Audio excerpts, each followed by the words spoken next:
Isang mapagpalang gabi po sa bawat isa sa atin na narito ngayon.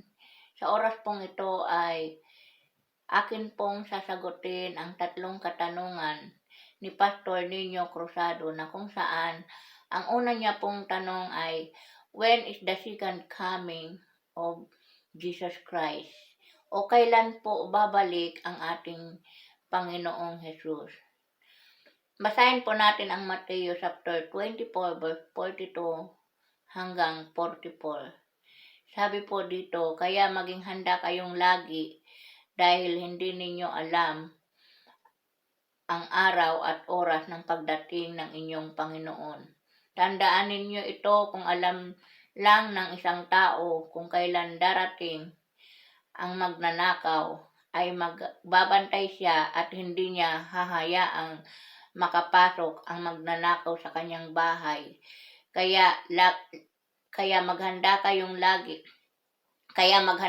lagi dahil ako na anak ng tao ay darating sa oras na hindi ninyo inaasahan. Katulad po ng sinasabi sa verse na to, wala pong nakakaalam kung kailan darating ang ating Panginoong Jesus. Maging ang anak ng tao ay hindi niya po alam kung kailan babalik ang ating Panginoon. Dahil ang tanging nakakaalam lamang po ng pagbabalik ng ating Panginoon ay walang iba kundi ang ating pong Diyos Ama. Dahil siya po ang nagtakda ng lahat ng ito. Kaya po habang tayo ay naghihintay at sabik sa pagbabalik ng ating Panginoong Jesus, huwag po tayong maghinawa na ibahagi ang mabuting balita ng kaligtasan.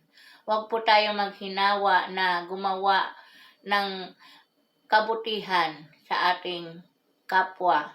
At huwag po tayong manghinawa na gawing ng may katapatan ang mga ministeryo na pinagkatiwala po sa atin ng ating Panginoong Jesus.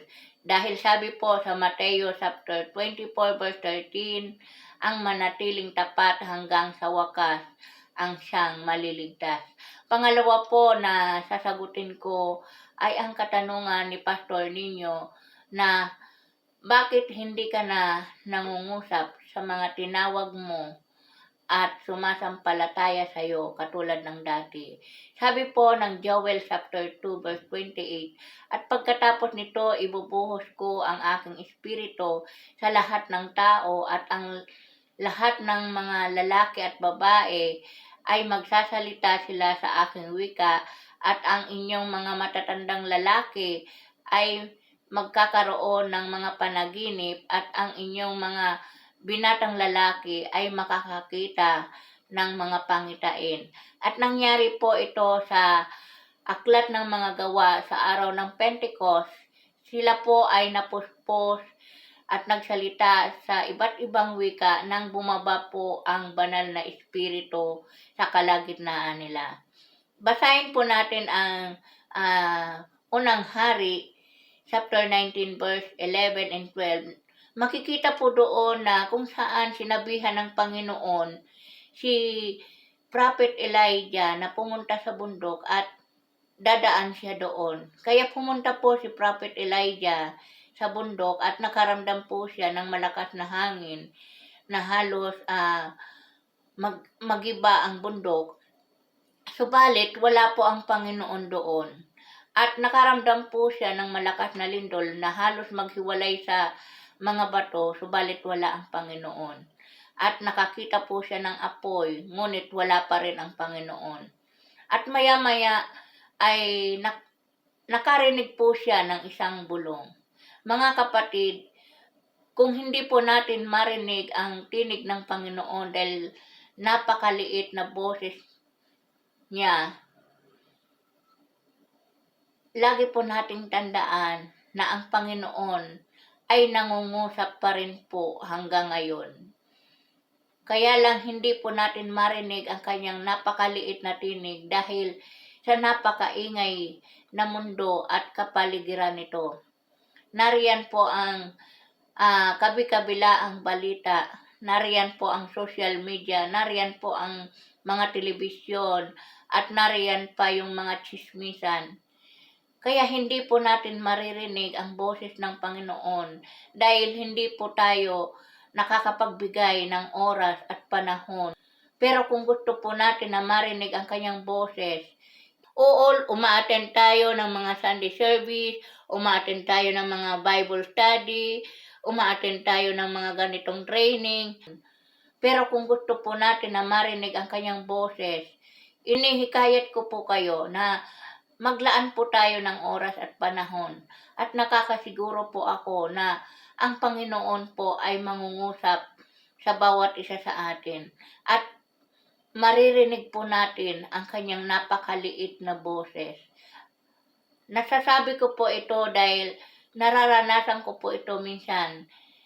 Sa tuwing ako po ay nag-aalala, sa tuwing ako po ay hindi ko na alam kung saan ako pupunta, ang ginagawa ko po ay nananalangin sa tabi at nakikinig sa kung ano ang sasabihin ng Panginoon sa akin. At pagkatapos po noon, ang dulot nito ay kagalakan at kapayapaan sa aking puso at isipan. Subukan po natin na bigyan siya ng oras at panahon.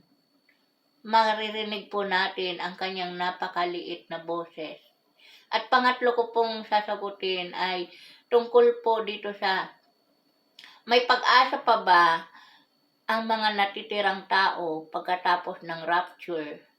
To be honest po, medyo nahirapan ako nasagutin ang mga ito. Kaya sa akin pong pagsasaliksik mula sa Revelation chapter 1 hanggang chapter 3, sa 1 Thessalonians chapter 5, at hanggang napunta ko sa Romans chapter 11, at nakita ko ang Romans chapter 11 na ito ay tumutukoy sa ating mga hintil.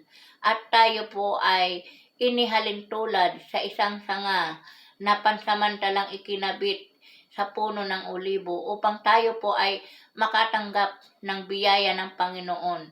Sabi ng Ephesians chapter 2 verse 8, tayo ay naligtas hindi dahil sa ating mga gawa, kundi dahil sa biyaya ng ating Panginoon. At binanggit din po ni Apostol Pablo sa Romans chapter 11 verse 25 na ang katotohanan na hindi panghabang panahon ang pagmamatigas ng mga Hudyo, kundi ito'y hanggang sa mapuno lang ang tamang kota ng mga hindi Hudyo na sumasampalataya sa ating Panginoon.